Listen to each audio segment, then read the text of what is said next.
Welcome back to part 2 of GI. I'm going to focus now on irritable bowel syndrome, not to be confused with inflammatory bowel disease, IBD, which we're not going to touch upon in this course. IBD is a serious inflammatory disease that causes gross histologic changes in the colon and ulcerations and a number of other things, often resulting in need for colectomy and other surgeries. So we're not going there. This is IBS, which is irritable bowel syndrome. And we're going to take a look at a case and then walk down the IBS pathway. This is a 30-year-old female reporting to a nurse practitioner with a long-standing history of irregular stool patterns and intermittently experiencing lower abdominal cramping relieved by defecation. She denies fever, chills, or constant abdominal pain. Her past medical history is negative, and she's not on any medications except a Mirena IUD. And her symptoms predate the insertion of that, in case you're wondering. So there's no red flags here that tell us that this person has a sudden onset of symptoms or has anything in the way of an acute illness, and she doesn't have ongoing abdominal pain. So her picture does fit the criteria for IBS. As we know, it's considered a functional problem, although there are new reports and new data that are giving us a sense of possible microscopic histologic changes in the bowel that are related to IBS symptoms. And I think the day will come when we do discover something more solid, much more in the way of an actual disease occurring here. But right now it is considered a diagnosis of exclusion. And we don't do a lot of workup for these people, but we do some things. So we're going to take a look right now to the pathway to take a look at some of the questions that are posed here in terms of where we're going with our criteria, our rule-outs, goals of treatment, and drug choices. So that link takes us to the National Institute for Health and Care Excellence, which is an international group who has taken a look at a number of problems, and irritable bowel syndrome is one of them. And the first step they take you to is, of course, a little overview. The nice thing about this guideline, and I'll let you play with it some more on your own, is that you can look into each box and kind of get a sense of what might be behind the box, if you will. So, of course, the first thing we do is we look for red flags. And so we ask for things like unintentional weight loss, rectal bleeding, family history of cancers that may be related to bowel, and assess them clinically for a number of problems. And in terms of diagnosing, persons with possible irritable bowel syndromes, we of course have the initial symptoms, which we've already described here with our case, and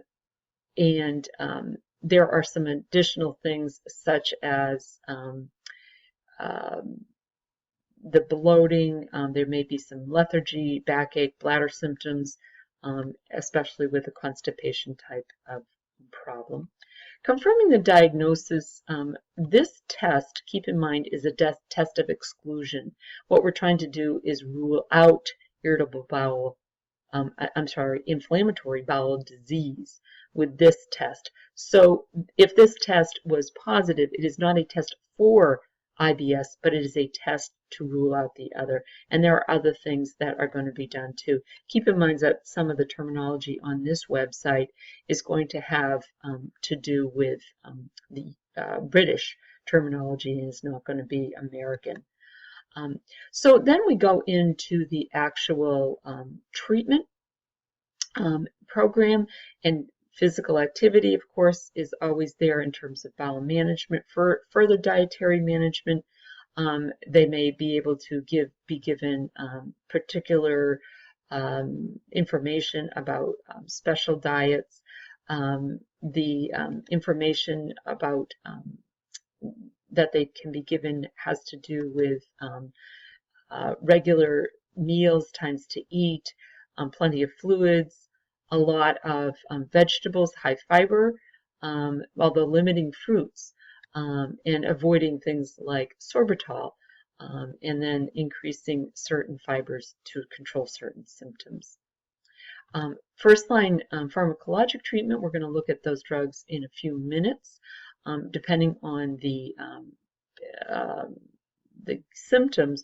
We're going to be looking at laxatives, anti-motility, as well as the antispasmodic agents. Note here that it says that we want to discourage the use of lactulose and some of the other things that people will use. Laxatives, we do use those occasionally, and we want to be sure to follow that closely. We do see the use of tricyclics and SSRIs. Interestingly enough, again, that whole serotonin in connection with the gut is important to consider. And of course, some of the side effect of amitriptyline being constipation, the anticholinergic effect may actually help. Referral for CBT and other therapies may be considered. This guideline says do not encourage acupuncture or reflexology. I'm not sure that I would totally support the discouragement of acupuncture. I don't think it's hurtful. And we'll talk a little bit about some other non-traditional approaches in a minute here. So this is a summary of the NICE algorithm based on that pathway that we just walked through. It's very kind of them to take the 554 pages of the guideline and to put it into this one snapshot. And this is my go-to when I think about considering different thoughts about IBS. So pharmacologically, we're looking at treatment for diarrhea symptoms with Lomotil. And it is actually a combination of two drugs, diphenphenoxylate and atropine. It is a man-made narcotic chemically related to meperidine or Demerol. However, it does not have pain-relieving activities, and it is combined with atropine to prevent the overuse for its possible euphoric effect. If you take enough of that, it can get you some euphoria, but the atropine has such unpleasant side effects, notably tachycardias, and again, severe dry mouth, that it's often not a drug of abuse.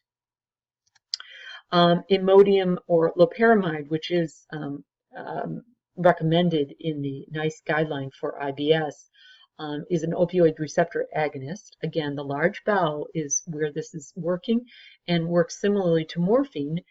As we know, morphine is very constipating, and it decreases the tone of the longitudinal circular muscles of the intestinal wall, and it thus increases the time substances stay in the intestine.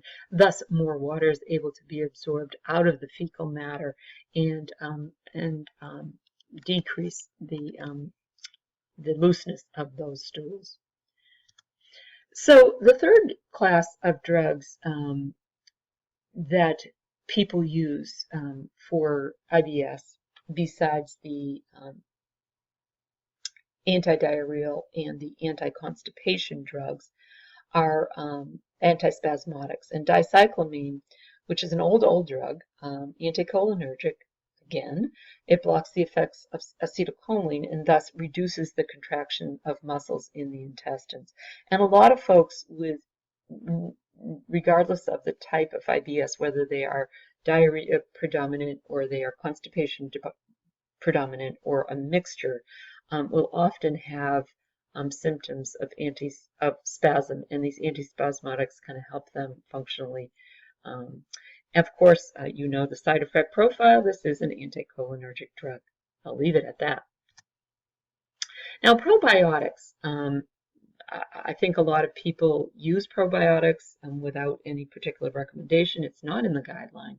But there's a nice study that I'll link you to here on your own, which did kind of take a look. It was a review of the literature, a piece of research, and they did come to the conclusion that pain and symptom severity scores in some symptoms were reduced, and the results basically said that there is some beneficial effect of probiotics. Now, prescribing probiotics is a challenge. There are so many products on the market. Basically, in broad terms, and this is very broad-based, and I think some of you in the classroom know more about this than I do, but when we look at probiotics, we definitely want to find a very high amount of colony counts. We want to find a variety of different colonies represented, in this case, it's one of those situations where oftentimes this may be one of those scenarios where cheap stuff isn't necessarily as good as the other. Again, right now there aren't any particular FDA regulations on these drugs or supplements, so it is all over the place, and you're dependent upon the advice of people who are marketing the drug to get you that information. But definitely there has been shown effect for these patients. So your next step is to view the student presentation on the ulcers. Quiz 5 will be up in a few days, and then on Tuesday it's due at midnight. We'll see you on Wednesday for our very last day. Thank you.